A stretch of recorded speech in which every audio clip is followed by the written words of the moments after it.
Hello അസ്സലാമു അലൈക്കും. എല്ലാവർക്കും സുഖമാണെന്ന് വിചാരിക്കുന്നു.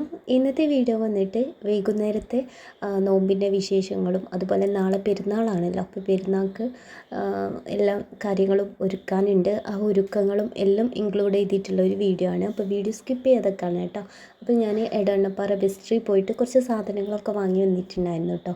അപ്പോൾ അതെല്ലാം കൂടി ഒന്ന് പുറത്തേക്ക് വെച്ചിട്ട് എല്ലാം ഒന്ന് എടുത്ത് വെക്കട്ടെ എന്ന് വിചാരിച്ചു കേട്ടോ. പെരുന്നാൾ കേക്ക് ഉണ്ടാക്കാനുള്ള കുറച്ച് പച്ചക്കറികൾ, അതേപോലെ പുഡിങ് ഉണ്ടാക്കുന്നുണ്ട്, പിന്നെ പായസം, അങ്ങനെ അതിൻ്റെ ഐറ്റംസൊക്കെ വാങ്ങാൻ വേണ്ടിയിട്ടാണ് കേട്ടോ നമ്മൾ സൂപ്പർ മാർക്കറ്റിൽ പോയിട്ടുണ്ടായിരുന്നത്. അവിടെ കുറച്ച് ഓഫേഴ്സും കാര്യങ്ങളൊക്കെ ഉണ്ട് കേട്ടോ. അപ്പം നമുക്ക് കിട്ടേണ്ട സാധനത്തിന് എന്തായാലും സൂപ്പർ മാർക്കറ്റിൽ പോയാലേ കിട്ടുള്ളൂ കേട്ടോ. അങ്ങനെ അതൊക്കെ വാങ്ങിക്കൊണ്ടുവന്ന് അതൊക്കെ എടുത്ത് വെച്ചിട്ടുണ്ട് കേട്ടോ. പിന്നെ അത് കഴിഞ്ഞതിന് ശേഷം ഇടിമായി നല്ല പോലെ തുടങ്ങാൻ ഒരുങ്ങുന്നുണ്ട് കേട്ടോ. മൂടി കെട്ടി നിൽക്കുകയാണ്. അപ്പോൾ എനിക്ക് ഉറപ്പാണ് ചിലപ്പം കുറച്ച് കഴിഞ്ഞാൽ കറണ്ട് പോവും. അതുകൊണ്ട് തന്നെ മാങ്ങ നോമ്പ് തുറക്കാൻ വേണ്ടിയിട്ട് ജ്യൂസ് അടിക്കാൻ വേണ്ടിയിട്ട് മാങ്ങയാണ് കേട്ടോ. അങ്ങനെ മാങ്ങ നാത്തൂൻ്റെ വീട്ടിൽ നിന്ന് നാത്തൂൻ വന്നപ്പോൾ കൊണ്ടുവന്നതാണ് കേട്ടോ. അത്യാവശ്യം നല്ല വലിപ്പമുണ്ടായിരുന്നു. അങ്ങനെ ആ മാങ്ങയ്ക്കൊന്ന് തൊലിയൊക്കെ കളഞ്ഞിട്ട് കട്ട് ചെയ്തിട്ട് എടുത്തിട്ടുണ്ട്. ഇനി കട്ടപ്പാൽ ഉപയോഗിച്ചിട്ടാണ് കേട്ടോ നമ്മൾ എന്താ പറയുക മാംഗോ ജ്യൂസാക്കി എടുക്കുന്നത്. അങ്ങനെ ഇതാ മിക്സിയുടെ ജാറിലേക്ക് ചേർത്തിട്ട് പഞ്ചസാരയൊക്കെ ചേർത്ത് നല്ല പോലെ തന്നെ ഒന്ന് അടിച്ചെടുത്തിട്ടുണ്ട് കേട്ടോ. ഇനി ഇതാ ഒരു കുടുക്കയിലേക്കാണ് കേട്ടോ മാറ്റി കൊടുക്കുന്നത്. കാരണം ഇവിടെ ജ്യൂസ് ഉണ്ടാക്കുകയാണെങ്കിൽ എല്ലാവർക്കും അത്യാവശ്യം നല്ല പോലെ കുടിക്കും കേട്ടോ. അതുകൊണ്ട് തന്നെ കുറച്ച് തോനെ ഉണ്ടാക്കാമെന്ന് വിചാരിച്ചേ. അത്യാവശ്യം നല്ല തിക്നെസ്സിൽ തന്നെയാണ് കേട്ടോ ഉണ്ടാക്കിയെടുത്തിട്ടുള്ളത്. അപ്പോഴേക്കും ഇതാ നല്ല പോലെ തന്നെ മഴ പെയ്യാൻ ഒരുങ്ങിയിട്ടുണ്ട് കേട്ടോ. പുറത്ത് നല്ല മഴയാണ്, ഇടിയാൾ മിന്നുന്നുണ്ട്, ഇടി വെട്ടാനും ഒരുങ്ങുന്നുണ്ട് കേട്ടോ. അതിൻ്റെ ഇടയിൽ മോളെ ഡ്രസ്സ് അടിച്ചിട്ടുണ്ടായിരുന്നു കേട്ടോ. അപ്പോൾ അത് കൊണ്ടുവന്നിട്ടുണ്ട്. ഇപ്രാവശ്യം ഞാൻ പെരുന്നാൾക്ക് അങ്ങനെ ഡ്രസ്സൊന്നും എടുക്കുന്നില്ല എന്നുള്ളൊരിതാണ് കേട്ടോ. കാരണം കഴിഞ്ഞ പ്രാവശ്യം തന്നെ ഡ്രസ്സ് എടുത്തപ്പോൾ 2 കൂട്ടമൊക്കെ എടുത്തിട്ടുണ്ടായിരുന്നേ. അതുകൊണ്ട് ഇപ്രാവശ്യം നമ്മൾ അങ്ങനെ ഡ്രസ്സും കാര്യങ്ങളൊന്നും എടുക്കാൻ നിന്നിട്ടില്ല. അതാണ് എൻ്റെ ഈദിൻ്റെ ഷോപ്പിങ്ങും കാര്യങ്ങളും ഉള്ള വീഡിയോ ഇല്ലാത്തത് കേട്ടോ. അങ്ങനെ ഇതാ ഞാൻ ചിക്കൻ കറിയും പത്തിരിയാണ് കേട്ടോ ഉണ്ടാക്കുന്നത്. അതുകൊണ്ട് തന്നെ അതിലേക്കുള്ള വെജിറ്റബിൾസൊക്കെ ഒന്ന് കട്ട് ചെയ്തെടുക്കുന്നുണ്ട്.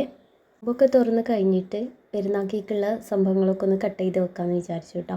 പിന്നെ ചിക്കന് രാവിലെ തന്നെ വാങ്ങിയിട്ടുണ്ടായിരുന്നേ. ചെറിയ കടയ്ക്ക് പോകുന്നതിന് മുമ്പാണ് കേട്ടോ വാങ്ങിയിട്ടുള്ളത്. അതുകൊണ്ട് തന്നെ ചിക്കന് അതൊന്ന് നന്നാക്കി വെക്കണം കേട്ടോ. എനിക്ക് നന്നാക്കാൻ രാവിലെ നേരം കിട്ടിയിട്ടില്ല. പിന്നെ ഞാൻ വേഗം ഫ്രിഡ്ജിലേക്ക് വെച്ചതായിരുന്നു കേട്ടോ. പിന്നെ ഇതാ കുറച്ച് ചെറിയുള്ളി ഒന്ന് ചതച്ചെടുത്തു. ചിക്കനെ കുറച്ച് ദിവസം മുന്നേ ഞാൻ കേക്ക് വൃത്തിയാക്കി ഫ്രീസറിൽ വെച്ചിട്ടുണ്ട് കേട്ടോ. അപ്പോൾ ചിക്കൻ കറി വെക്കാനുള്ള ചിക്കൻ ഒന്ന് ഐസ് പോകാൻ വേണ്ടിയിട്ട് വെച്ചിട്ടുണ്ട്. അപ്പോഴേക്കും ഞാൻ പൊടിയൊക്കെ വാട്ടി വന്നിട്ടുണ്ടായിരുന്നേ. അങ്ങനെ ഇതാ പൊടി ഒന്ന് ജസ്റ്റ് കൈ പൊള്ളാത്ത രീതിയിലായപ്പോൾ ഒന്ന് കുഴച്ചെടുത്തിട്ടുണ്ട് കേട്ടോ. ഇതുപോലെ ബോൾസ് ആക്കിയിട്ട് വെച്ചിട്ടുണ്ട്. ഇനി ഞാൻ വേഗം ചൂടാൻ വേണ്ടിയിട്ട് നിൽക്കുകയാണ് കേട്ടോ. പരത്തലും ചുടലൊക്കെ ഒരുമിച്ചാണ് കേട്ടോ. അപ്പോൾ ചട്ടി ചൂടാൻ വേണ്ടി വെച്ചിട്ടുണ്ടായിരുന്നേ. അപ്പോൾ തന്നെ ഇതാ പത്തിരി ഓരോന്ന് പരത്തിയെടുത്തിട്ട് ചുടുന്നുണ്ട് കേട്ടോ. പിന്നെ എനിക്കിവിടെ പത്തിരി ചുടുന്ന സമയത്ത് ഭയങ്കര എന്താ പറയുക ഈസിയാണ് കേട്ടോ. കാരണം എന്താ വെച്ചിട്ടുണ്ടെങ്കിൽ എൻ്റെ മക്കൾ എന്നെ ഹെൽപ്പ് ചെയ്യും കേട്ടോ. ഒരാൾക്കാണെങ്കിലേ ഞാൻ കുഴച്ച് വെച്ചിട്ടുള്ള ബോൾസ് കിട്ടാൻ വേണ്ടിയിട്ടാണ് കേട്ടോ. അതുകൊണ്ട് ഉരുട്ടി കളിക്കാൻ വേണ്ടിയിട്ടാണ് ചെറിയ നെയ്നൂന്. പിന്നെ മറ്റവനാണെങ്കിൽ മാഷാ അല്ലാഹ് എനിക്ക് ഇതുപോലെ പരത്തി തരും കേട്ടോ. വല്ലാതെ വലുപ്പമൊന്നും ആവില്ല, എന്നാലും നമുക്ക് ഹെൽപ്പ് ചെയ്ത് തരുമ്പോൾ നമ്മളത് കണ്ടില്ല കേട്ടില്ല എന്ന് അടിക്കാൻ പാടില്ലല്ലോ. അവനക്ക് കഴിയുമ്പോൾ അവനും ചെയ്ത് തരട്ടെ എന്ന് ഞാനും വിചാരിക്കും കേട്ടോ. പിന്നെ നന്നായിട്ടില്ല എന്നുണ്ടെങ്കിൽ അല്ലെങ്കിൽ വലുപ്പമില്ല എന്നുണ്ടെങ്കിൽ ഞാൻ അവനക്ക് പറഞ്ഞു കൊടുക്കും കേട്ടോ. അവരിങ്ങനെ അവരിഷ്ടത്തിന് ഇങ്ങനെ ചെയ്യുമ്പം നമ്മളായിട്ട് അത് മുടക്കം വരുത്താൻ പാടില്ല കേട്ടോ. അങ്ങനെ അവനെനിക്ക് പത്തിരിയൊക്കെ എന്താ പറയുക പരത്തി തന്നിട്ടുണ്ടായിരുന്നു പ്രസ്സിൽ നിന്ന്. പിന്നെ അത് കഴിഞ്ഞ് ഞാൻ ചുടലും കാര്യങ്ങളൊക്കെ കഴിഞ്ഞ് പിന്നെ അത് ചിക്കൻ കറിയിലേക്കുള്ള മസാലയൊക്കെ ചേർത്തിട്ടുണ്ട് കേട്ടോ.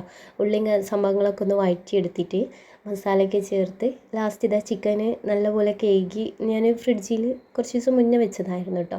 അപ്പോൾ ജസ്റ്റ് ഒന്നും കൂടി കേകിയിട്ട് ചിക്കനൊക്കെ ചേർത്ത് കൊടുക്കുന്നുണ്ട് കേട്ടോ. ഒരുപാട് വെള്ളം ഒഴിക്കാത്ത രീതിയിൽ കുറച്ച് വെള്ളം ഒഴിച്ചിട്ട് ഉള്ള ഒരു ചിക്കൻ കറിയാണ് കേട്ടോ. പത്തിരിക്കൊക്കെ ഈ ഒരു ചിക്കൻ കറി നമുക്ക് നല്ല പോലെ ഇഷ്ടമാവും കേട്ടോ. ആദ്യം ഞാൻ വിചാരിച്ചത് തേങ്ങ അരച്ചും കണ്ട് വെച്ചാലോ എന്നുള്ളത്. പിന്നെ രാത്രിയല്ലേ നോമ്പെറുക്കാനല്ലേ, അപ്പോൾ ഞാൻ വിചാരിച്ചു വേണ്ട കറി മുളകിടാന്നുള്ളത് കേട്ടോ. അങ്ങനെ അതൊക്കെ ഒന്ന് റെഡിയാക്കിയപ്പോഴേക്കും നമുക്ക് ഏകദേശം നമ്മളെ പണികളൊക്കെ കഴിഞ്ഞിട്ടുണ്ട് കേട്ടോ. പിന്നെ ഞാൻ വേഗത ചിക്കന് കഴുകി വൃത്തിയാക്കി വെക്കാൻ വേണ്ടിയിട്ട് നോക്കി കേട്ടോ. ഇത് നാളത്തേക്കുള്ള ചിക്കനാണ് കേട്ടോ. അപ്പോൾ അതൊന്ന് കഴുകി വൃത്തിയാക്കിയാൽ ആ ഒരു പണി കഴിയുമല്ലോ.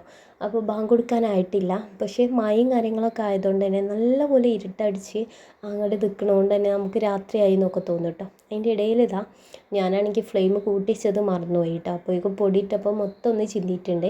ഇനി അത് ക്ലീൻ ആക്കണം. അപ്പോഴേക്കും ചിക്കൻ കഴുകി വൃത്തിയാക്കിയത് ഒന്ന് മസാല കൂട്ടി വെക്കുന്നുണ്ട് കേട്ടോ. എന്നിട്ട് പിന്നെ അത് വേറെ പാത്രത്തിലേക്ക് മാറ്റിയിട്ട് ഫ്രിഡ്ജിൽ വെക്കാൻ വേണ്ടിയിട്ടാണ് കേട്ടോ. അപ്പോൾ ഈ ചെമ്പട്ടിയോർക്ക് വെക്കണ്ടല്ലോ എന്നുള്ളതും പിന്നെ ചെമ്പട്ടി നമുക്ക് എന്തിനെങ്കിലും ആവശ്യം വരും കേട്ടോ. അതുകൊണ്ട് തന്നെ ചെമ്പട്ടിയിൽ നിന്ന് വേറൊരു പാത്രത്തിലേക്ക് മാറ്റിയിട്ട് പിന്നെ അത് ഫ്രിഡ്ജിൽ വെക്കുന്നുണ്ട് കേട്ടോ. ഇന്നിപ്പോൾ നോമ്പ് തുറക്കാൻ സ്പെഷ്യലായിട്ടുള്ള കടികളൊന്നും ഞാൻ ഉണ്ടാക്കിയിട്ടില്ല കേട്ടോ. പത്തിരിയും ചിക്കൻ കറിയും പിന്നെ ഒരു ജ്യൂസും പിന്നെ ചായയും അത് മാത്രമാണ് കേട്ടോ റെഡിയാക്കി എടുത്തിട്ടുള്ളത്. അപ്പോഴേക്കും ഇതാ കിച്ചണിൻ്റെ കോലം എന്ന് പറഞ്ഞിട്ടുണ്ടെങ്കിൽ ഇങ്ങനെയാണ് കേട്ടോ. അപ്പോൾ അതൊക്കെ ഒന്ന് എന്താ പറയുക തുടച്ച് നന്നാക്കട്ടെ എന്ന് വിചാരിച്ചേ. ബാങ്ക് കൊടുക്കാനാവുന്നേ ഉള്ളൂ. അപ്പോഴേക്കും ഇവിടെ ഒന്ന് വൃത്തിയാക്കിയിട്ടാൽ ഒരു സമാധാനമാണല്ലോ. പിന്നെ നമുക്ക് സമാധാനത്തിൽ ഇരുന്നിട്ട് പിന്നെ ചായ കുടിക്കാനും നിസ്കാരം കാര്യങ്ങളൊക്കെ ചെയ്യാനും ഒക്കെ എളുപ്പമാണല്ലോ. അങ്ങനെ ഇതാ ഞാൻ ഈ ഒരു കണ്ടോ ടോപ്പും അതേപോലെ ആ ഒരു സിങ്കിൻ്റെ ഏരിയയിലൊക്കെ അത്യാവശ്യം നല്ലപോലെ മെസ്സിയായി കിടക്കുന്നുണ്ടായിരുന്നേ. അതെല്ലാം ഒന്ന് വൃത്തിയാക്കി പിന്നെ ഇതാ നോമ്പ് തുറക്കാനായപ്പോൾ നോമ്പ് തുറക്കാനുള്ള വിഭവങ്ങളൊക്കെ മേശമേൽ എടുത്ത് വെക്കുകയാണ് കേട്ടോ. അപ്പോൾ പത്തിരിയും ചിക്കൻ കറിയും പിന്നെ മാംഗോൻ്റെ ജ്യൂസും ഉണ്ട്, കട്ട ചായയാണ് കേട്ടോ. അതെല്ലാം ഒന്ന് റെഡിയാക്കി ബാങ്ക് കൊടുത്ത് കഴിഞ്ഞപ്പം നമ്മൾ നോമ്പൊക്കെ തുറന്ന് റാഹത്തായി കേട്ടോ. പിന്നെ ഞാൻ അത് കഴിഞ്ഞിട്ട് പിന്നെ എനിക്ക് പുഡിങ് ഉണ്ടാക്കണം കേട്ടോ. അപ്പോൾ പുഡിങ് ഉണ്ടാക്കാൻ ഞാൻ ഇൻസ്റ്റയിൽ കണ്ടിട്ട് ട്രെൻഡിങ് ആയി കളിച്ചുകൊണ്ടിരിക്കുന്ന പുഡിങ്ങാണ് കേട്ടോ. അതും കോക്കനട്ട് പുഡിങ്ങാണ് ഉണ്ടാക്കിയിരിക്കുന്നത്. അതിനാവശ്യമായിട്ടുള്ളത് ബ്രെഡും പിന്നെ മിൽക്ക് മെയ്ഡ് അതുപോലെ ഫ്രഷ് ക്രീം ഇല്ലെങ്കിൽ നമുക്ക് വിപ്പിംഗ് ക്രീം എടുക്കാം കേട്ടോ. പിന്നെ ഇത് കോക്കനട്ട് ഉണ്ടല്ലോ, എന്താ ഡെസിഗ്നേറ്റഡ് കോക്കനട്ടോ അങ്ങനെ എന്താണ് കേട്ടോ പേര്, അതും ഉണ്ട് കേട്ടോ. അപ്പോൾ അതും ഞാൻ വാങ്ങിയിട്ടുണ്ടായിരുന്നേ. അങ്ങനെ ഒരു കപ്പ് നമ്മുടെ ഫ്രഷ് ക്രീം ഒഴിച്ച് കൊടുത്തിട്ടുണ്ട്. അതിലേക്ക് കുറച്ച് ഒരു അര കപ്പോളം നമുക്ക് ഈ ഒരു കോക്കനട്ട് ഉണ്ടല്ലോ അതും കൂടിയും ഇട്ട് കൊടുക്കാം കേട്ടോ. എന്നിട്ട് മധുരത്തിനായിട്ട് നമ്മൾ മിൽക്ക് മെയ്ഡാണ് എടുക്കുന്നത്. അപ്പോൾ നമ്മുടെ മധുരം എങ്ങനെയാണ് എന്നുള്ളത് പുഡിങ്ങിനാകുമ്പോൾ കുറച്ച് മധുരം വേണമല്ലോ. അപ്പോൾ ആവശ്യത്തിനുള്ള മധുരമൊക്കെ ഒന്ന് ചേർത്ത് കൊടുക്കാം കേട്ടോ. ഒരു തവി വെച്ചിട്ട് നല്ല പോലെ തന്നെ എല്ലാ ഭാഗവും മിക്സ് ആവുന്ന രീതിയിൽ നല്ല പോലെ തന്നെ ഇളക്കി കൊടുക്കണം കേട്ടോ. ഒരു കോക്കനട്ട് പുഡിങ് എന്ന് പറഞ്ഞിട്ടുണ്ടെങ്കിൽ സിമ്പിളാണ്, കുക്ക് ചെയ്യേണ്ട ഒന്നും ആവശ്യമില്ല. 4 ഇൻഗ്രീഡിയൻസ് ഉണ്ടെങ്കിൽ മാത്രം നമുക്ക് ഈസി ആയിട്ട് ഉണ്ടാക്കാൻ പറ്റുന്നതാണ്. അങ്ങനെ ബ്രെഡിൻ്റെ 4 ഭാഗം കട്ട് ചെയ്തിട്ടുണ്ട്. അത് ഞാൻ ഈ ഒരു പുഡിങ് ട്രയലിലേക്ക് വെച്ചിട്ട് അതിലേക്ക് ആദ്യം തന്നെ ബ്രെഡ് ഒന്ന് നിരത്തി വെക്കും കേട്ടോ.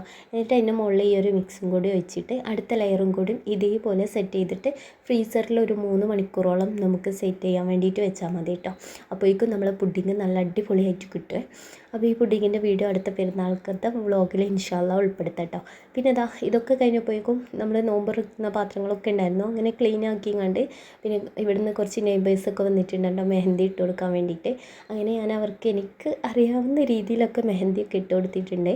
അങ്ങനെ മെലാഞ്ചി ഇട്ട് കൊടുത്ത് നെയ്നൊക്കെ ഇട്ട് കൊടുത്തിട്ടുണ്ട് കേട്ടോ. അങ്ങനെ അവർ തിരിച്ച് വീട്ടിലേക്ക് പോവാണ്. അപ്പോഴേക്കും ചെറി വന്നിട്ടുണ്ട് കേട്ടോ. അപ്പോൾ ഇന്നത്തെ വീഡിയോ നിങ്ങൾക്ക് ഇഷ്ടമായി എന്നുണ്ടെങ്കിൽ നിങ്ങളുടെ അഭിപ്രായങ്ങളൊക്കെ കമൻറ്റിൽ അറിയിക്കാൻ വേണ്ടി മറക്കരുത്. അതുപോലെ ലൈക്ക് ചെയ്യാനും ചാനൽ സബ്സ്ക്രൈബ് ചെയ്യാനും മറക്കരുത്. ഇൻഷാല്ലാ പുതിയൊരു വീഡിയോ ആയിട്ട് കാണാം. ബൈ, അസ്സലാമു അലൈക്കും.